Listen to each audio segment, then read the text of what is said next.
Hello guys, जैसे कि मैंने आप लोगों को प्रॉमिस किया था कि I will be coming up with videos जिसमें मैं आप लोगों को हैंड रिटन नोट्स पूरे बताऊंगी, पूरे रॉबिन्स के बारे में, और जो इम्पोर्टेंट टॉपिक्स हैं जो यूनिवर्सिटी एग्ज़ाम्स में आ सकते हैं उनके बारे में मैं एक डिटेल वीडियो बनाऊंगी और कोशिश करूंगी कि हर एक इन्फॉर्मेशन मैं आप तक पहुंचा पाऊँ। और या तो आई थिंक हमें शुरू करना चाहिए। इसके पहले मैं आपको एक और चीज़ बता देना चाहती हूँ कि मैं ये वीडियोस आप तक इसलिए पहुँचा रही हूँ क्योंकि मैं नहीं चाहती कि आप लोग भी वही गलतियाँ करें या आप लोग रॉबिन से डरें, बिकॉज़ ये बुक एक बहुत ही खूबसूरत और बहुत ही शानदार बुक है। I think her medical student को ये पढ़नी चाहिए, बट क्योंकि इसमें इसको पढ़ने में दिक्कतें आती हैं तो मैं कोशिश करूँगी कि मैं आप लोगों के कॉन्सेप्ट्स क्लियर कर पाऊँ। और ये मेरी पहली वीडियो है जैसे कि आप सब जानते हैं, तो मैं अपनी आगे की वीडियोस में कोशिश करूँगी कि इससे बेटर क्वालिटी की वीडियोस मैं आपको प्रोवाइड कर सकूँ सो दैट आपके कॉन्सेप्ट्स और क्लियर हो सके, राइट। और your comments are most welcome. आप कमेंट्स कर सकते हैं, बता सकते हैं कि कैसे इसको इम्प्रूव किया जाए। और एक और चीज़ कि I am so sorry for my writing, मैं आगे और कोशिश करूँगी कि मेरी राइटिंग और बेटर हो पाए। सो अब हम डिले नहीं करना चाहिए हमें, और या लेट्स गेट स्टार्टेड। तो मैं सबसे पहले लंग से शुरू करूँगी, राइट। लंग यूनिट से शुरू करूँगी। और इस तरीके से देखो, सबसे पहले लंग। तो जब भी हम लंग के बारे में सोचते हैं हमारे दिमाग में एक चीज़ आनी चाहिए कि इनका फंक्शन क्या होता है। उनका फंक्शन होता है गैसेस का एक्सचेंज करना, मतलब बाहर से जो ऑक्सीजन रिच एयर होती है ना, उसको हमें एक्सचेंज करना है हमारी जो बॉडी में कार्बन डाइऑक्साइड रिच एयर है उसके साथ, राइट। तो it is the exchange of gases between inspired air and blood, ठीक है। ब्लड और जो बाहर की एयर है उसके बीच में हमें गैसेस एक्सचेंज करवाना है, तो ये लंग का फंक्शन हो गया। अब देखो, किसी भी चीज़ को समझने के लिए उसकी एनाटॉमी बहुत ज़रूरी होती है। एम्ब्रियोलॉजिकली जब हम बात करते हैं तो एक्चुअली जो हमारा लंग रहता है उसकी ग्रोथ कैसे होती है। तो क्या होता है, हमारा जो फोरगट होता है ना, फोरगट की वेंट्रल वॉल जो होती है, ठीक है, फोरगट जो होता है हमारा, उसकी जो वेंट्रल वॉल होती है ना, उससे एक आउट ग्रोथ निकलता है, ठीक है। फोरगट की जो वेंट्रल वॉल होती है उससे एक आउट ग्रोथ निकलता है, ठीक है, और उससे हमारा लंग बनता है। और क्या होता है कि जो मिडलाइन है, ठीक है, जो मिडलाइन है वहाँ पे ट्रेकिया होती है, और उस मिडलाइन से दो लेटरल आउट पॉकेटिंग्स निकलते हैं जिनको हम बोलते हैं लंग बर्ड्स। आई थिंक इसको ज़्यादा क्लियर करने के लिए मुझे आपको एक डायग्राम से समझाना पड़ेगा। आई होप आपको ये क्लियर होगा। तो देखो, इसमें क्या बताया है कि ये हमारी फोरगट है, ठीक है, ये हमारी फोरगट है, और ये हमारा है रेस्पिरेटरी डाइवर्टिकुलम, ठीक है। ये हमारा फोरगट है और ये है रेस्पिरेटरी डाइवर्टिकुलम, राइट। और ये उसकी वेंट्रल सरफेस है, ठीक है। अब मिड लाइन में क्या निकल रहा है, दिस इज ट्रेकिया, ठीक है, ये ट्रेकिया है, हम यहाँ देख रहे हैं, दिस इज ट्रेकिया। और ट्रेकिया से दो आउट पाउचिंग्स निकल रहे हैं और इन आउट पाउचिंग्स को बोलते हैं लंग बर्ड्स। अब क्लियर हुआ। तो मैंने अभी आपको यही समझाया कि फोरगट है, फोरगट की जो वेंट्रल वॉल होती है, ठीक है, उससे हमारा ट्रेकिया मिड लाइन में होता है, ठीक है। वहाँ से एक आउट पाउचिंग, जो वेंट्रल वॉल है वहाँ से एक आउट पाउचिंग निकलती है, और जो मिड लाइन है, मिड लाइन में ट्रेकिया होती है, ठीक है। और ये जो ट्रेकिया है इसे दो लंग बर्ड्स निकलते हैं, ठीक है। अब आगे हम देखेंगे, दो लंग बर्ड्स होते हैं, राइट लंग बर्ड होता है, ठीक है, राइट लंग बर्ड होता है, और लेफ्ट लंग बर्ड होता है, ठीक है। अब जो राइट लंग बर्ड है ना, वो तीन ब्रांचेस में डिवाइड होता है। जो हमारा राइट लंग बर्ड है वो तीन ब्रांचेस में डिवाइड होता है जिनको हम बोलते हैं लोबर ब्रोंकाई, ठीक है। और यही लोबर ब्रोंकाई जो है ये आगे जाके तीन लोब्स बनाती है। एनाटॉमी लैब में हमने जब डिसेक्शन करते हैं तो हम देखते हैं लंग्स में कि जो राइट वाला लंग है उसमें तीन लोब्स होते हैं, और जो लेफ्ट वाला लंग होता है उसमें सिर्फ दो ही लोब्स होते हैं। तो उसका रीज़न यही है कि जो हमारा राइट लंग बर्ड था वो डिवाइड कर गया और उसने तीन ब्रांचेस दी, और उनको हमने बोला लोबर ब्रोंकाई, जो आगे जाकर के बनाएंगी तीन लोब्स, ठीक है, जो आगे जाकर के बनाएंगी तीन लोब्स, वो राइट साइड में, और लेफ्ट साइड में जो है दो लोब्स बनेंगे, ठीक है। अब यहाँ पे एक और पॉइंट है जो मैं इन नोट्स में ऐड करना भूल गई थी। सो देखो, यहाँ क्या है, जो लोबर ब्रोंकाई है है ना, उसमें फर्म कार्टिलेजिनस वॉल्स होते हैं। लोबर ब्रोंकाई जो मैंने अभी बताया उसमें फर्म कार्टिलेजिनस वॉल्स, मतलब उसमें कार्टिलेज होता है। और ये जो कार्टिलेज होता है ना, it is line bye ciliated columnar epithelium, ठीक है, सीलिएटेड कॉलमनार एपिथेलियम। और उसमें बहुत सारे अबंडेंट सब एपिथेलियल ग्लैंड्स होते हैं जो कि बेसिकली म्यूकस प्रोड्यूस करते हैं। और हम सबको पता है कि म्यूकस का फंक्शन क्या होता है कि माइक्रोब्स को वो एंटर नहीं करने देगा, it impedes the entry of microbes. ठीक है, इतना समझ में आया। और जो ये कार्टिलेज है, कार्टिलेज का फंक्शन क्या होगा, इसका फंक्शन होता है कि ये जो उसके लंग्स को सपोर्ट प्रोवाइड करता है, ठीक है, उसको सपोर्ट प्रोवाइड करता है। अब हम आगे बढ़ते हैं और इसका कंटिन्यूएशन देखते हैं। देखो, जो राइट मेन ब्रोंकस होता है वो मोर वर्टिकल, ज़्यादा वर्टिकल होता है। मतलब क्या समझ में आ रहा है, देखो जैसे दो ब्रोंकाई है तो उसमें राइट और लेफ्ट, तो जो राइट वाला है, जैसे ये मिड लाइन थी, ट्रेकिया की मिड लाइन थी, और वहाँ से जो राइट वाला है थोड़ा ज़्यादा वर्टिकल होता है। इसलिए जो भी वॉमिटर्स होता है या फिर जो भी एस्पिरेट होता है, फूड होता है, ठीक है, कोई फॉरेन मटीरियल होता है, वो बहुत ही इजीली राइट वाले में जाता है। मतलब राइट वाले में उसका एंटर करने की चांसेस ज़्यादा होते हैं। इतना समझ में आया। ये बहुत ही इंपॉर्टेंट पॉइंट है, ये आगे हम जब भी कुछ डिस्कस करेंगे उसमें ये पॉइंट्स आएंगे। फिर आगे हम बात करते हैं लोबर ब्रोंकाई जो है वो आगे जा करके और छोटे छोटे एयरवेज, मतलब जैसे जैसे हम नीचे जाएंगे वैसे वैसे और छोटे छोटे एयरवेज बनते जाएंगे।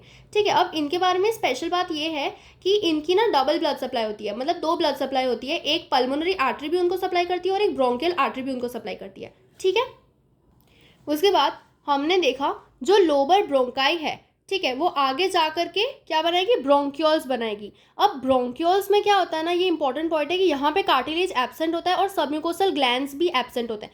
वहाँ पे ये दोनों चीज़ें प्रेजेंट थी। कार्टिलेज का काम क्या था कि वो सपोर्ट प्रोवाइड कर रहा था, और म्यूकस क्या कर रहा था कि वो फॉरेन सब्सटेंस को एंटर नहीं करने दे रहा था। अब यहाँ पे ब्रोंक्यूल्स में ये दोनों चीज़ें एब्सेंट होगी।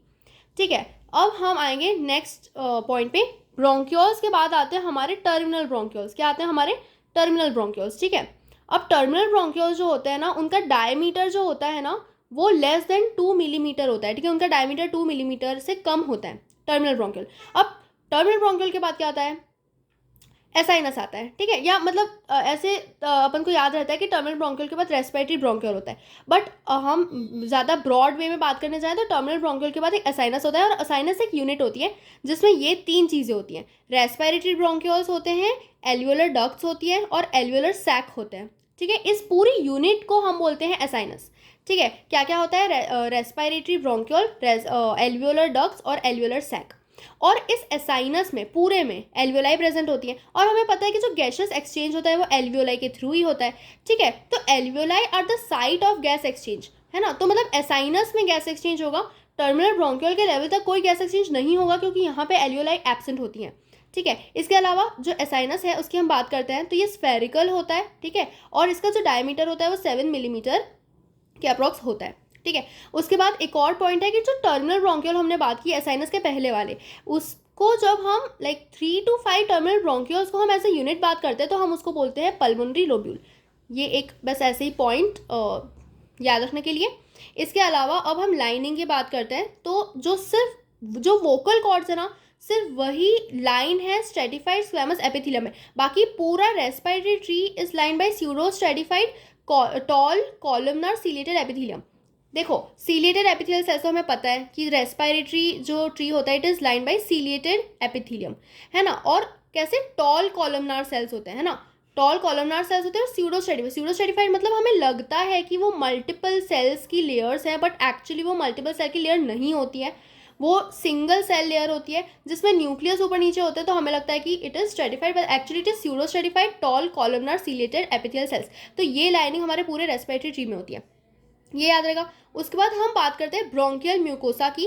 ब्रोंकियल म्यूकोसा जो है उसमें ना न्यूरो एंडोक्राइन सेल्स होते हैं जिसमें बहुत सारे ग्रेन्यूल्स होते हैं, है ना। ब्रोंकियल म्यूकोसा में न्यूरो एंडोक्राइन सेल्स भी होते हैं जिनमें ग्रेन्यूल्स होते हैं जो कि सीरोटोनिन, कैल्सिटोनिन और बॉम्बेसिन को सिक्रीट करते हैं। ठीक है, बॉम्बेसिन क्या होता है, it is gastrin releasing peptide. ठीक है, उसके बाद ट्रेकिया और ब्रोंकाई भी तो बच गए, तो उनमें क्या होता है ना, म्यूकस सिक्रीटिंग सेल्स होते हैं, मतलब गॉबलेट सेल्स होते हैं और सबम्यूकोसल ग्लैंड्स होते हैं। ये बेसिकली गॉबलेट सेल्स और जो सबम्यूकोसल ग्लैंड्स हैं इनका फंक्शन क्या होता है, म्यूकस सिक्रीशन। और हमें पता है म्यूकस का फंक्शन क्या होता है कि ये माइक्रोब्स को एंटर नहीं करने देगी, राइट।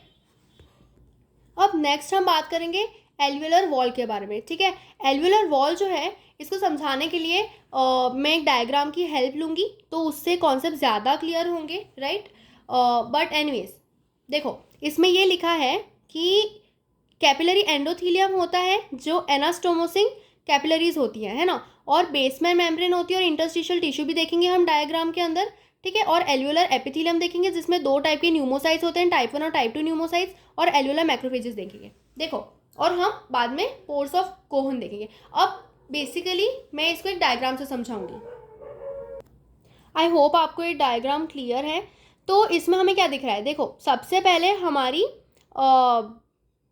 ये कैपिलरी, ठीक है। और हमने क्या देखा कि कैपिलरी की एनास्टोमोसिंग नेटवर्क होती है, मतलब हमें पता है कि जो रेस्पिरेशन होता है, ठीक है, जो एक्सचेंज ऑफ गैसेज होता है वो एल्वियोलाई और उसके कैपिलरी के बीच में होता है। तो यहाँ पे we have anastomosis of capillaries, ठीक है, हमारे पास बहुत सारी कैपिलरीज होती है। तो ये उनमें से एक कैपिलरी है, और हमें पता है capillary is line by what, it is line bye endothelial cells, ठीक है। तो ये हमें यहाँ पे एंडोथीलियल सेल्स भी दिख रहे हैं, ठीक है।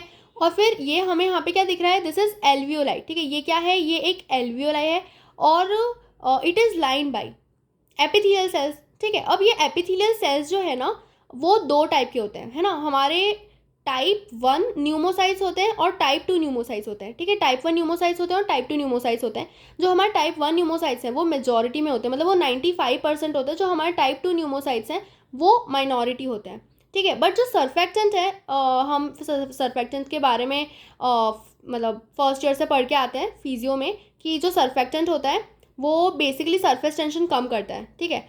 तो उसके बारे में भी आगे पढ़ेंगे, जैसे हम पैथोलॉजी पढ़ेंगे वैसे वैसे। तो यहाँ पे हमारे पास 2 टाइप के सेल होते हैं, समझ में आया। इसके अलावा और हमें क्या दिख रहा है अंदर, हमें दिख रही है मैक्रोफेजेस, ठीक है। हमें एल्वियोलाई के अंदर क्या दिख रही है, मैक्रोफेजेस दिख रही है। और मैक्रोफेजेस को हम क्या बोलते हैं, मैक्रोफेजेस जो एल्वियोलाई की होती है ना, उन्हें हम डस्ट सेल्स बोलते हैं, याद रहेगा, उन्हें हम बोलते हैं डस्ट सेल्स। फिर इन दोनों के बीच में हमें क्या दिख रहा है, हमें दिख रहा है इंटरस्टिशियम, ठीक है। तो ये इंटरस्टिशियम भी इंपॉर्टेंट है।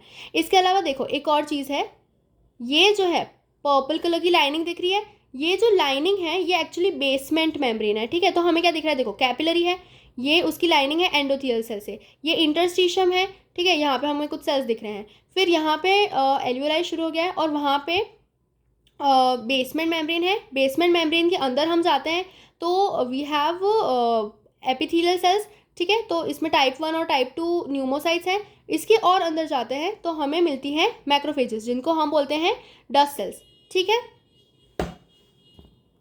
यही डायग्राम इसमें भी दिया हुआ है रॉबिन्स में, बट फॉर इजी अंडरस्टैंडिंग मैंने वो डायग्राम आपको बताया था। तो यहाँ पे हम क्या देख रहे हैं, ये जैसे हमारे 2 एल्वियोलाई है, उनके बीच में ये एक कैपिलरी है।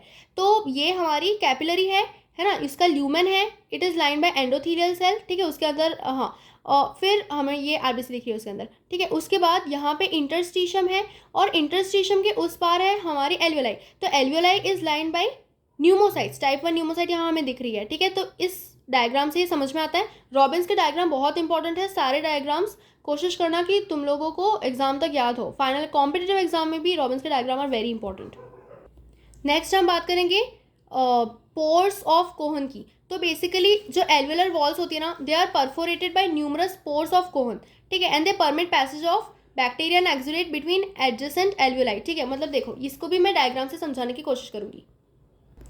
ये आप लोगों को क्या दिख रहा है, ये ब्रोंकियोल है और ये एल्वियोलर सैक है। 2 एल्वियोलर सैक के बीच में ये पोर ऑफ कोहन दिख रहा है। तो बेसिकली 2 एल्वियोलर सैक के बीच में जो कम्युनिकेशन है वो इस पोर्स ऑफ कोहन से होता है। और जैसे एक एल्वियोलर सैक में कोई इन्फेक्शन है तो वो दूसरे वाले में इसी के हेल्प से ट्रांसफ़र होगा, ठीक है। तो ये इंपॉर्टेंट चीज़ है, दोनों के बीच में कम्युनिकेशन होता है। इसके साथ में ये वीडियो यहीं पे ख़त्म होती है। आई होप आप लोगों को समझ में आया, ठीक है। Thank you so much.